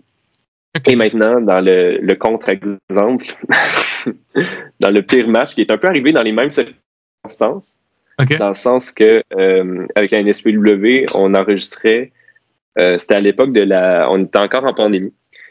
Oui, pendant le COVID. Oui, c'est ça. C'était pendant le COVID. À cette époque-là, on avait le droit de faire des shows devant une petite foule, mais il fallait que la foule soit vaccinée. On avait des passes vaccinales. Passe sanitaire, ouais. C'est ça. Donc, on était limité à un tel nombre de spectateurs. En tout cas, c'était pas... ça commençait tranquillement. Moi, j'étais encore un élève à cette époque-là. J'avais pas eu 10 combats. Je pense que c'était mon 8e combat. Quelque chose comme ça. Et moi, là-bas, j'étais supposé être à ces galas-là pour enregistrer. C'est des tapings, des enregistrements pour la télévision. C'était diffusé sur la télé communautaire à Québec. Et moi, là-bas, j'étais supposé être caméraman ce soir-là. Donc, ma soirée était libérée pour ça. Et je me souviens, j'étais au travail juste avant de me déplacer pour aller au gala. Et je reçois un coup de fil du booker qui me dit « Hey, non, c'était même pas un coup de fil, c'est un texto. Puis il me dit « Es-tu disponible ce soir? Il y a quelqu'un de pas là, faudrait que tu affrontes Mathieu Saint-Jacques. » Puis là, je dis « Ben oui, je suis disponible, ça me tente d'avoir un match. » Mais j'étais pas prêt à avoir un match ce soir-là. J'étais pas prêt à avoir un match non plus contre Mathieu Saint-Jacques, qui est un des lutteurs les plus expérimentés au Québec, un lutteur aussi au Québec, qui fait partie de l'équipe qui s'appelle TDT, le Tabarnak de Team. C'est deux bûcherons, ils envoient le monde partout, ils s'en foutent un peu, c'est des batailleurs. Puis Mathieu Saint-Jacques, c'était quelqu'un qui m'a impressionné beaucoup. Là, maintenant, j'ai appris à le connaître. Depuis, il a été mon professeur de lutte aussi, il a été mon coach. Mais à l'époque, je le connaissais pas. Je savais pas c'était qui. Fait que moi, j'arrive là, après mon travail, après une grosse journée de travail, j'étais fatigué, j'avais pas trop mangé. J'arrive là, bonjour, faire la connaissance de Mathieu Saint-Jacques. On monte un match. Puis là, c'est comme je t'ai dit au début, là, quand j'ai commencé ma carrière, j'avais de la misère à retenir les informations. J'étais beaucoup stressé. Là, j'étais pas supposé avoir un match. C'était beaucoup de choses d'un coup. Puis là, vient le moment du match. Et évidemment, il n'y a rien qui a marché. Là, je me souviens, la première prise, Mathieu Saint-Jacques me faisait un coup de la corde dans la linge et je devais l'éviter. Je ne l'ai pas évité. Donc, oui, c'est des journées qui arrivent. Hein. On peut pas toujours être présent, quoi. Non, puis là, j'étais vraiment pas présent à ce moment-là. Après ça, Mathieu Saint-Jacques m'a pris, il m'a lancé en dehors du ring, puis pour vrai, tout ce qu'on avait monté ensemble est parti par la fenêtre, là, dans le sens que c'était lui qui malmenait, puis c'était lui contre un mannequin d'entraînement, ça aurait été le même combat. Là. À un moment donné, il me disait des affaires, je comprenais pas. Je pense que j'y ai placé une prise parce qu'il voulait que j'aille un peu d'offensive. Il a été généreux. Non, c'était vraiment pas quelque chose de bien. C'était terrible. Mais une chose que Mathieu avait de l'expérience pour me traîner littéralement à travers ce match-là. Je me souviens, quand on montait le match, avant le désastre, il m'a dit « Est-ce que tu veux faire un marteau-pilon? » Lui, sa prise de finition, c'était le marteau-pilon. Et j'ai dit, j'ai jamais pris ça, je suis pas très à l'aise, comme une prise relativement dangereuse. Je te fais confiance, mais non, vu que je l'ai pas pratiqué, on n'en fera pas. Finalement, dans le match, vu que c'était lui qui me faisait faire n'importe quoi, il m'en a fait 2. Il m'a fait 2 marteaux-pilons. Le premier marteau-pilon que j'ai mangé, c'était par là, on y va, on le fait. En même temps, c'est la meilleure façon d'apprendre, de ne pas se casser la tête puis juste suivre. Oui. Fait que maintenant, je sais prendre des marteaux-pilons grâce à Mathieu Saint-Jacques et grâce à ma fatigue de cette journée-là qui ne m'a pas du tout aidé. Donc, je dirais, encore aujourd'hui, c'est mon pire match, définitivement. Mais après, tu vois que, comme tu disais, c'est pas n'importe qui, tu vois, qui te l'a fait. C'est quelqu'un, tu vois, enfin, je veux dire, qui a de l'expérience. Ça aurait été un élève, tu vois, qui vient de débuter. Je suis sûr que tu n'aurais pas accepté et on l'aurait pas, tu vois, enfin, je veux dire que tu l'aurais pas fait parce que on le rappelle encore une fois, enfin, de toute façon, tous les gens qui nous regardent, ils le savent, ils sont pas débiles, mais une prise peut mal tourner et tout, mais c'est vrai que là, honnêtement, le fait de le faire avec quelqu'un qui a de l'expérience, ça, c'est tout, c'est également si important. Tu dirais que ce jour-là, qu'est-ce qui fait que ça n'a pas été? C'est quoi? C'est la fatigue? C'est le stress? C'est quoi exactement qui n'a pas été ce c'est tout ça, là. C'est tout ça. C'est tout ça. C'était un gros match. Oui, c'était même pas ma première fois à la télé. J'avais un match avant contre Marco Estrada, qui est un lutteur très connu au Québec. Okay. Comme le lutteur le plus connu au Québec, Marco Estrada. Je pense que je me trompe pas en disant ça. J'avais déjà eu un match contre lui pour la télévision aussi, alors que je venais de débuter. Donc, c'était pas... Je sais pas pourquoi cette fois-là, ça m'avait vraiment, vraiment beaucoup stressé, alors que c'était une expérience que j'avais déjà connue. Peut-être parce que je connaissais moins Mathieu. Adversaire, ouais, c'est ça. Alors que maintenant, c'est un très bon Jack que j'apprécie grandement. Mais c'est ça, c'était peut-être ça. J'ai pas trop d'explications. Je pense pas qu'il faut trop non plus chercher à C'était une mauvaise journée. À oublier. C'est ça, exactement. C'est ça. C'est un match à oublier. Ouais. Là, je viens de le raconter pour toujours. Il va être disponible pour toujours sur YouTube, là, mais il est pas disponible pour toujours aussi dans les archives de ModTV à Québec. Là, mais voilà, je l'ai pas écouté celui-là après. Et du coup, toi, est-ce que dans tes matchs, tu préfères plutôt les matchs classiques, tu vois, les matchs lambda qu'on avait l'habitude de voir, ou les matchs à stipulation? Est-ce que toi, par exemple, demain, alors attention à si il va dire, je vais faire attention à ce que je vais répondre parce que s'il y a un promoteur qui m'écoute, il va forcément peut-être me mettre dans un match comme ça. Mais est-ce que, par exemple, les stipulations comme les matchs hardcore, les matchs à échelle, est-ce que ce sont des matchs qui pourraient t'intéresser ou toi, tu souhaites pas t'y lancer là-dedans? Les échelles, je pense que c'est une des affaires qui me fait le plus peur dans les luttes, dans le sens que c'est tout le temps imprévisible, tu sais jamais où ça va tomber, c'est vraiment c'est pas stable du tout, c'est très léger relativement à la taille de l'objet, donc tu peux rentrer dedans, tu peux te cogner. En tout cas, moi, à chaque fois qu'il y a des échelles, j'ai comme je cringe un peu, là. J'ai tout le temps quelque chose qui me déplaît là-dedans. Ouais, c'est ça. Mais en même temps, je pense que j'aimerais ça faire un match avec des échelles. Je pense que ça vient avec pas trop. Là. Je ne définirais pas le reste de mon parcours de lutte comme étant je veux devenir. Je veux faire des matchs avec des punaises puis une danse à travers des tables. Là. Je pense qu'il y a des tables en feu. Là. Je pense qu'il y a du monde qui apprécie ça et qui souhaite faire ça. Moi, c'est pas trop vers ça que je veux me diriger, du moins. Il y a tout le temps un peu, moi j'ai tout le temps un peu un malaise en voyant ça, quand c'est des salles, quand c'est fait dans des salles où il y a 40 personnes, 100 personnes, et à quel point ça vaut la peine de mettre sa vie littéralement, en danger pour ce show-là, pour avoir une paye après qui est misérable, c'est ça, qui est dérisoire par rapport à la casquette que tu fais. Faut tous penser que on travaille le lendemain, ou on a une vie en dehors du catch. Là. On n'est pas des catcheurs professionnels à temps plein, donc j'ai tout le temps une petite réticence par rapport à ça, dans le sens que il y a un show aussi la semaine prochaine, il faut y être. Est-ce que c'est vraiment utile? Mais quand c'est pour les grandes occasions, là je suis d'accord, mais je suis pas pour l'abus non plus de ces stipulations-là. Puis, mais sinon, les matchs à stipulation, je trouve ça très cool parce que ça change. En fait, ça te fait changer, ça te fait faire monter le match différemment. T'es moins dans tes études, tu fais moins les mêmes affaires. Juste des matchs par équipe. Quand ça fait longtemps que t'as pas fait de match par équipe, là, t'en fais un. Moi, je suis vraiment content. Souvent, je suis beaucoup moins stressé parce que t'as moins de choses à retenir. Tu peux toujours te fier à ton adversaire ou à ton partenaire aussi. Donc, non, c'est seulement les matchs par équipe, j'adore ça. Puis, et puis, après, normalement, si je dis pas de bêtises, normalement, quand tu débutes, je sais pas si ça a été aussi le cas pour toi, on en a parlé aussi tout à l'heure, mais normalement, quand tu débutes le premier match, c'est toujours bon d'être en équipe plutôt qu'en solo. Normalement, de base, c'est ça. Toi, ça a été le cas? T'as débuté en solo ou en équipe, tu sais plus?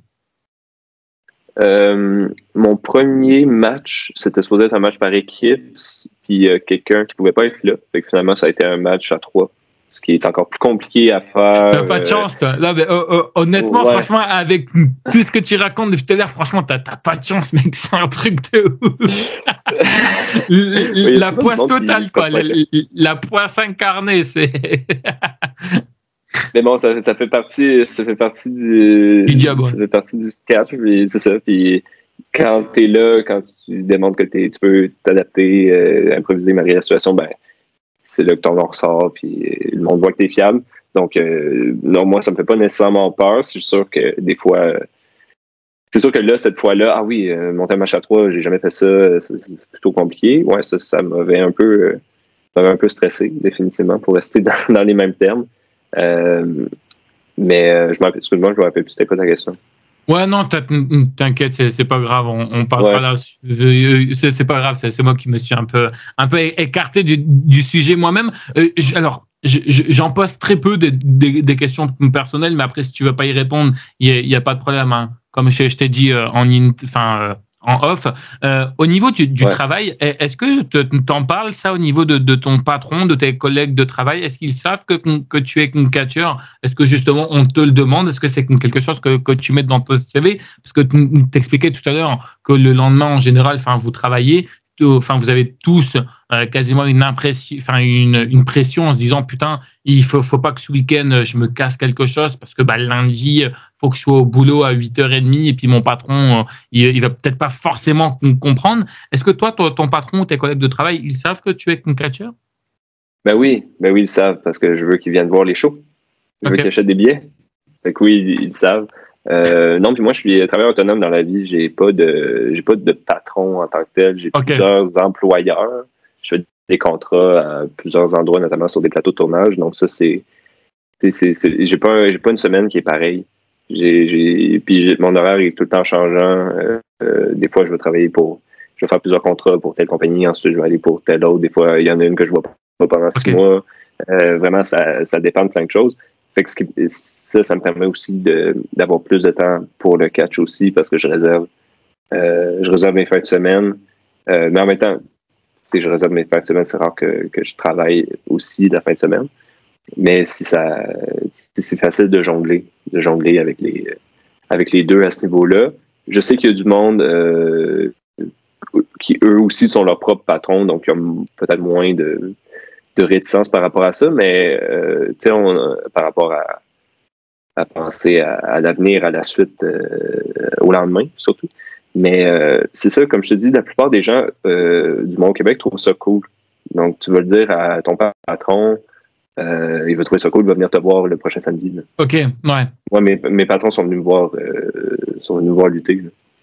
Donc, c'est ça, c'est bien vu. Alors, les gens vont trouver ça intéressant. Oui, mais tant que ça ne nuit pas au travail. Oui, bien sûr. Si tu prends 1000 congés parce que tu vas être à plein de galas, là, peut-être qu'il y a du monde, il y a des employeurs qui vont dire, c'est ta job. C'est bien, au revoir. Ouais, c'est ça. Ouais, j'ai des collègues lutteurs qui malheureusement vivent ça. Il y en a d'autres que non, pas du tout. Donc, c'est changeant. La plupart du temps, c'est beaucoup les familles qui. Oui, c'est ça. Les lutteurs veulent lutter partout, compliqué. Avoir plein de dates, mais justement, famille, ça passe moins. Justement, tu as grillé ma prochaine question par rapport au niveau de la famille. Est-ce que toi, par exemple, tu arrives à avoir une petite amie ou autre? Est-ce que le fait de lutter souvent le week-end, parce que tout à l'heure, je te parlais de ta famille, également aussi de tes amis et tout, parce que faut pas non plus oublier que en général le catch c'est le week-end, donc qui dit le week-end dit que la semaine vous travaillez, donc le week-end si admettons t'as du temps libre pour ta petite amie ou justement pour tes potes et tout, tu peux pas aller en boîte, tu peux pas se sortir et tout. Est-ce que toi personnellement tu arrives à avoir une vie privée ou c'est un peu compliqué? Oui, bien sûr, je vais avoir une vie privée, à faire des sorties. Souvent ma partenaire, je l'invite à venir voir les galas, je l'invite aux afters. Puis elle adore ça, la lutte. Donc, quand elle est disponible, c'est mieux. Oui, c'est ça. Mais c'est ça, je suis pas arrivé non plus avec ça de n'importe où. Là, elle savait que j'étais catcheur avant qu'on commence à se fréquenter. C'est pas ça, c'est juste une question que, en fait, en général, moi, on m'a déjà dit, moi, ma compagne, tu vois, regarde, par exemple, je vais te poser une question qui est compliquée, ok? Imagine, tu vois, demain, c'est tout ce que je te souhaite. Imagine, tu vois, on va prendre l'effet inverse. Imagine que tu ne vis pas au Québec, mais tu vis ici en France, tu vois, avec ta compagne et tout. Et imagine, je sais pas, demain, t'as NXT, tu vois, qui t'appelle. Qu'est-ce que tu fais avec ta compagne? Est-ce que ta compagne, elle arrivera à te suivre? Est-ce que la distance, on parlait tout à l'heure de Kevin Owens, de Sami Zayn qui ont des compagnes hors catch et tout, qui ont des enfants, qui ont des compagnes qu'ils arrivent à suivre, parce qu'on va pas se mentir, en général, les catcheurs et les catcheuses, ils sortent ensemble parce que justement, ils arrivent à se comprendre au niveau du business. Tu vois, c'est ça. Et c'est pour ça aussi, tu vois, que je me dis, tu vois, c'est très bien aussi, tu vois, d'avoir une vie privée et tout, mais ça a quand même aussi parfois derrière un peu des conséquences et tout. Donc, c'est pour ça que tu fais bien de préciser, comme quoi que ta compagne, elle comprend et tout. Mais c'est pour ça, tu vois, je me dis en général, ça doit pas forcément être évident, en fait, tu vois, quand t'es catcheur et tout, et que tu te dis, voilà, chérie, voilà, je suis une catcheur et tout. Puis, tu vois, demain, tu peux être appelé, comme là, prochainement, là, tu seras en France et tout. Donc, au niveau de la distance, tu vois, parfois, c'est pas forcément évident. Ce sont des discussions que tu as déjà eues avec ta compagne ou vraiment pas du tout, et elle arrivera à comprendre ça? Oui, je pense qu'elle est déjà capable de le comprendre. Là, juste en 2024, pour des déplacements avec le travail, j'ai dû m'absenter. Là, je vais embarquer dans mon 3e mois en dehors du Québec. Mais après, il y a des moyens de s'arranger. Plus tôt dans l'année, j'étais en République tchèque pour le travail. Ensuite, on s'est pris 10 jours de vacances en Italie par la suite, par exemple. Là, pour mon voyage en France, c'est pour un stage, donc c'est plus compliqué. Ouais. J'ai réussi à avoir des bookings de lutte dans ce temps-là, c'est parfait. Mais oui, personnellement, je pense que ma partenaire serait capable de comprendre. Mais c'est sûr que c'est pas évident, surtout si tu veux t'exporter, si tu veux, même pas s'il y a juste NXT qui appelle, ou si par exemple tu vas aller faire un camp d'entraînement aux États-Unis, au Japon, juste au Canada anglais, c'est ça, c'est quelque chose qui est très chronophage, dans le sens que tu fais que ça. Puis non, c'est sûr que c'est pas évident. Ouais. Après, ça c'est des affaires quand même exceptionnelles. Puis je pense que si les gens te soutiennent, ils devraient quand même être capables d'accepter ça et t'encourager là-dedans. Mais sinon, mensuellement, c'est sûr que ça implique beaucoup de choses. Je te parlais avec la NSPW, on fait beaucoup de spot shows pendant l'été. Donc ça, c'est beaucoup de fins de semaine où on est sur la route. On est à tel événement, à telle ville. Si ça tente de venir, viens. Sinon, je suis pas là, puis je vais arriver plus tard. Puis des fins de semaine d'été, il y en a pas 1000. L'été passe rapidement. Donc ça, c'est sûr que c'est un peu plus tannant.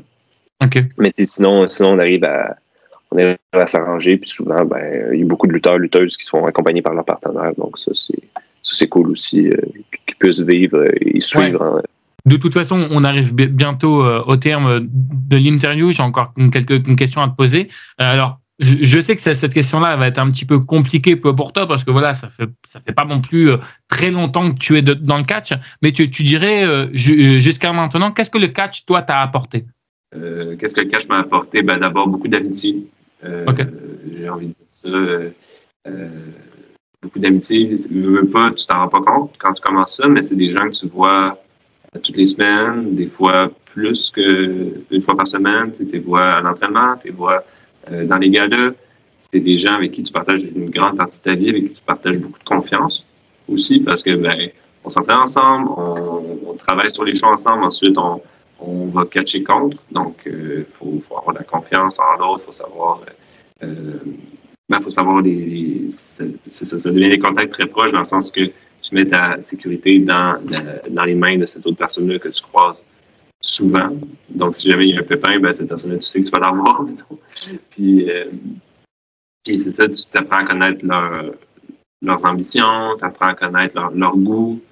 La lutte, c'est un endroit où tu peux énormément démontrer ta personnalité, à la fois dans ton personnage, mais aussi c'est un milieu qui est très, très, très, très ouvert. Ça peut parfois, de l'extérieur, avoir l'air juste d'un endroit où c'est des gros gars musclés qui se tapent dessus.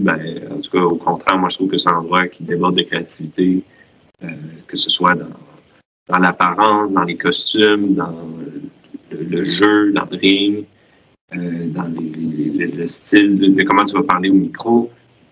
Chaque lutteur professionnel doit tellement penser à chaque aspect de son personnage, chaque aspect qu'il propose, que c'est un vestiaire de lutte, c'est un endroit qui déborde de créativité. Quand c'est le dernier show de l'année, par exemple, tout le monde va avoir une entrée spéciale. Donc, moi, je vais rentrer comme ça, moi, je vais rentrer avec un invité.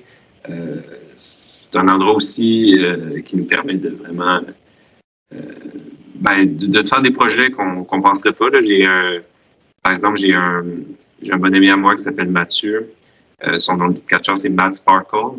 Et lui, c'est un des premiers lutteurs ouvertement gays qui est au Québec. Et lui, ce qu'il a fait l'année passée, c'est plutôt dans l'année, il a fait un gala de lutte contre l'homophobie et la transphobie. Donc, c'était un grand gala pour l'inclusion sociale. Et il est agent de drag queen entre autres. Donc, il y avait beaucoup de catcheurs qui sont rentrés avec des drag queens, c'était leur manager, il y avait des rivalités en drag queen et il y avait de la lutte mixée à tout ça. Ça fait un événement qui était complètement unique et qui était très beau. Puis, Mathieu, il a juste levé la main, il a proposé une idée, puis on lui a permis de faire cette idée-là. Donc, c'est vraiment un endroit où on peut s'épanouir aussi.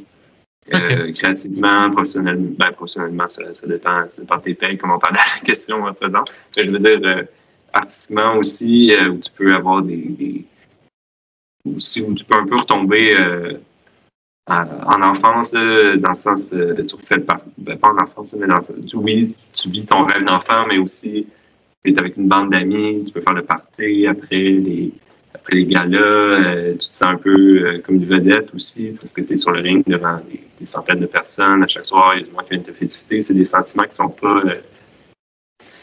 très difficiles à partager, à exprimer. Il faut vraiment le vivre pour savoir ça. Autant, des fois, après une soirée, tu peux être au bout du rouleau, tu peux être tanné, tu peux avoir juste le goût d'être couché. C'est vraiment, tu n'as pas aimé ta soirée, tu as eu un mauvais combat.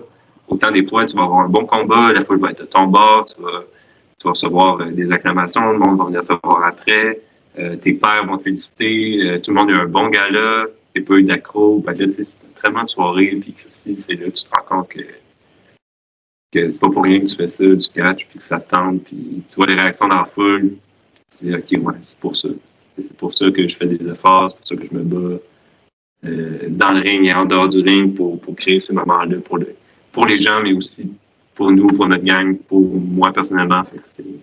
C'est le plus beau cadeau que la lutte a pu m'offrir. OK. Alors, j'ai une question bonus, d'accord? Je l'ai posée à tout le monde, cette question. Tous les gens qui viennent, tu vois, c'est un peu un rituel de la chaîne. Donc, je vais te demander de jouer le jeu. Je vais te donner une baguette magique, d'accord, virtuelle. Tu as l'opportunité de faire apparaître n'importe quel catcheur de ton choix devant toi pour pouvoir l'affronter. Quels sont les 3 catcheurs que tu souhaiterais affronter si tu avais la possibilité d'affronter n'importe quel catcheur sur cette planète? Ça peut être des catcheurs qui sont morts aujourd'hui, ça peut être des catcheurs qui sont toujours vivants. C'est n'importe quel catcheur. Tu as le droit de m'en choisir 3. Et encore, tu vois, tu as de la chance. J'en dis 3. D'habitude, j'en demande 1. Mais comme on me respecte tellement sur cette chaîne que j'ai dit oui pour 3, donc maintenant, je ne peux que proposer 3 noms. Voilà. C'est compliqué, je suis désolé. Oui, c'est assez compliqué. Je te l'avais dit, je te l'avais dit en off, qu'il allait avoir des questions ultra compliquées et tout, donc. Oui, je sais pas pourquoi, mais je vais y aller d'instinct. Tantôt, je t'ai répondu avec instinct, là, je vais faire la même chose. Okay. Je sais vraiment pas pourquoi, mais on en parlait tantôt aussi, mais dans le catch, c'est intéressant d'avoir des matchs qui sont pas traditionnels, des matchs qui t'imposent certaines limites, qui t'imposent à raconter des histoires autrement. Et je pense que si j'avais à avoir un match vraiment là-dedans, mais à fond, là, ce serait contre Zach Gowen. Je sais pas si tu te souviens de lui. C'est le lutteur qui avait une jambe. D'accord, bah tu vois, je connais pas du tout. Il n'a pas été là très longtemps, mais il y a eu des matchs comme Brock Lesnar. Brock Lesnar s'est battu contre un qui avait une jambe. Okay. Je trouve que, en tant que méchant, c'est parfait. C'est dans le sens que c'est pas contre quelqu'un qui manque un membre, là, donc t'es avantagé pour amener dès le départ. Mais après, raconter l'histoire de ça, l'histoire se raconte tout seul, là, dans le sens que le méchant va profiter de son handicap, et ensuite lui il va revenir en faisant des acrobaties incroyables sur une seule jambe. Donc je sais pas, j'ai vu ça d'instinct, Zach Gowen. Je pense pas que personne t'ait déjà répondu ce nom-là. Je connais pas du tout. Tu vois, c'est bien aussi ce concept parce que ça permet de sortir des noms dont je ne connais même pas. Donc, voilà, un petit. Il reste plus que 2 et puis on pourra passer à la suite. C'est compliqué. Elle est très compliquée, cette question. Je suis d'accord. Hein.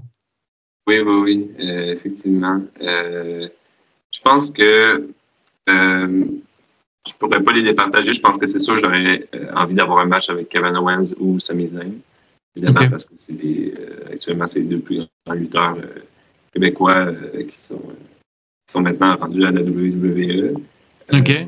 Et un petit dernier, du coup? Ouais. C'est pas évident.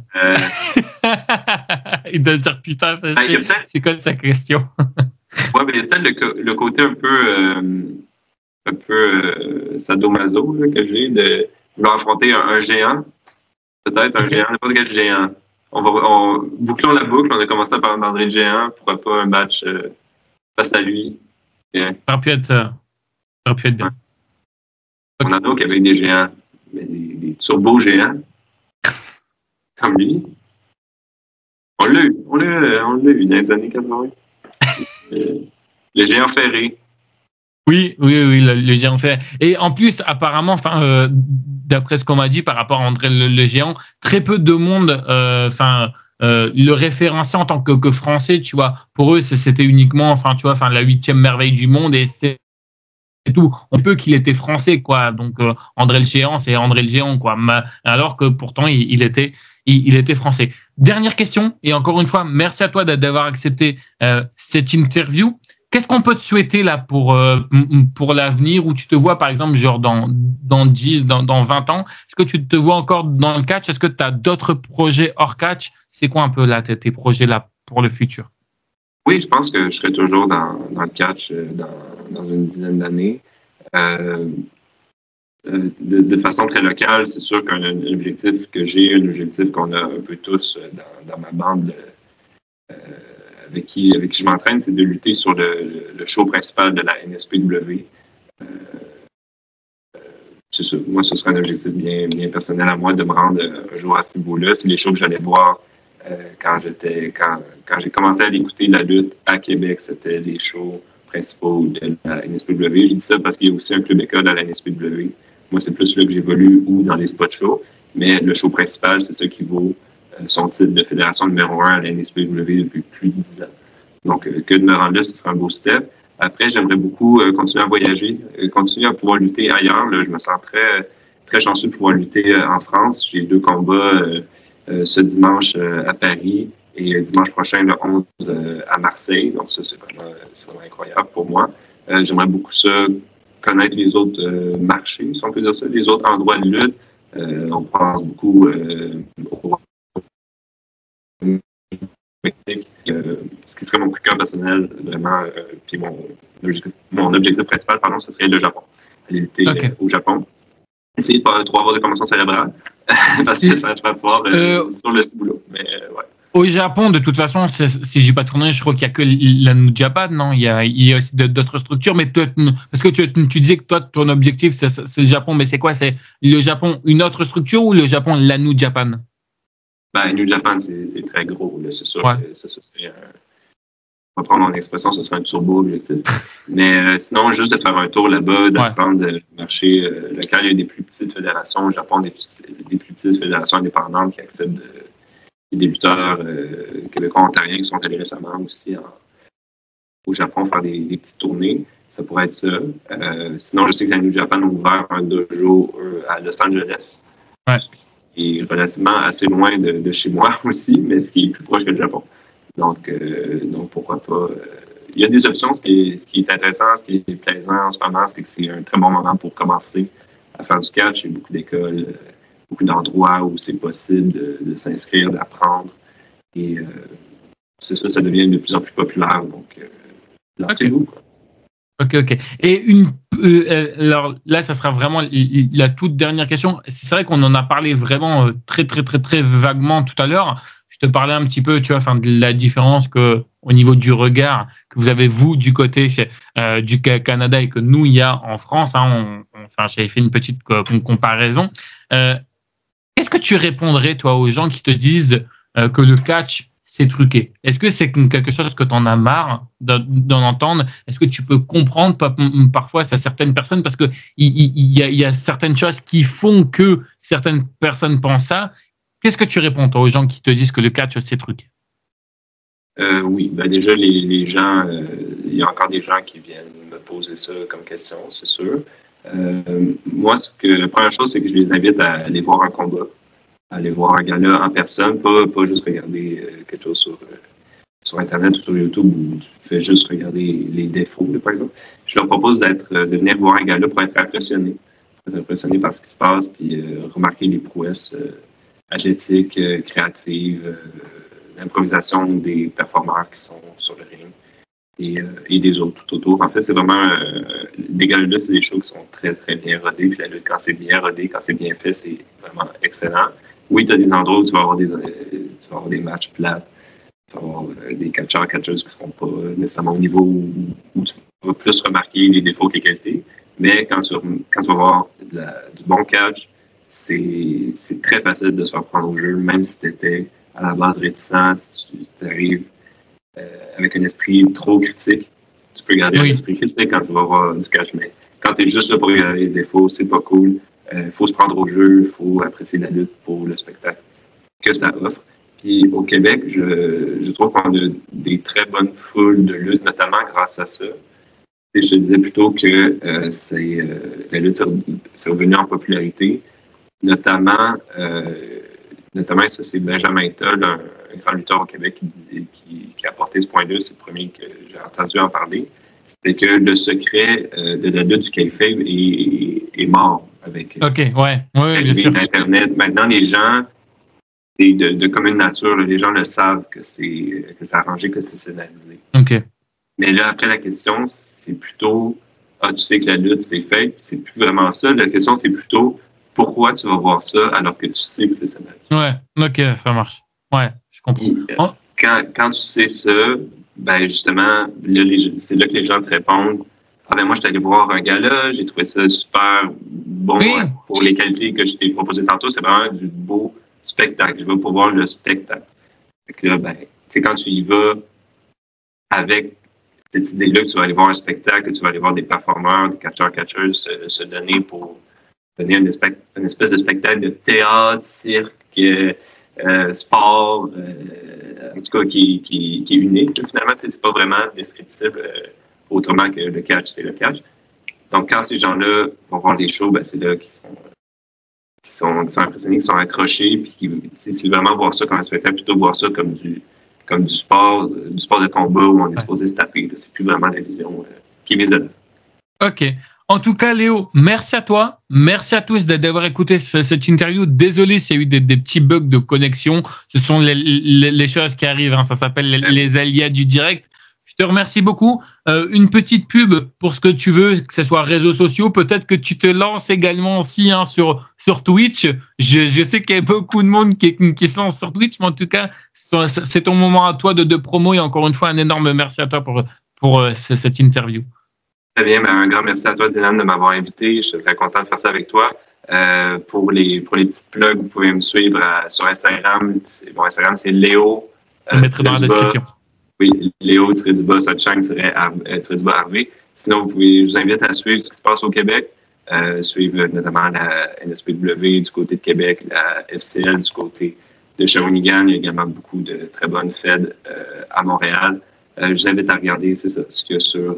si vous voulez une plateforme où regarder des shows de lutte d'un peu partout dans le monde, IWTV, IW.TV, où on diffuse les shows en direct de la NSPW. Je pense que c'est accessible en Europe aussi. Il me semble qu'il y a des shows européens sur cette plateforme-là. Si vous ne connaissez pas, c'est la place pour voir des shows indépendants. Sinon, pour mes prochaines apparitions, c'est le 4 août à Paris, à la Lucha Remontada. Je vais faire mes débuts en France à cet endroit-là.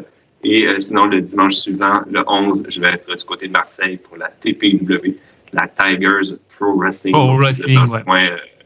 Je viendrai me faire un petit coucou et encourager les lutteurs et lutteuses locales. Et moi, en tout cas, j'espère te voir un jour dans le nord de la France, ICWA, CACC, la Wrestling Star aussi, qui se déroule également de temps en temps en France. Merci encore une fois à toi. Merci à tous d'avoir écouté cette interview. Puis moi, je vous dis à bientôt. Allez, bye tout le monde. Salut à toi. Ciao. Salut, au revoir.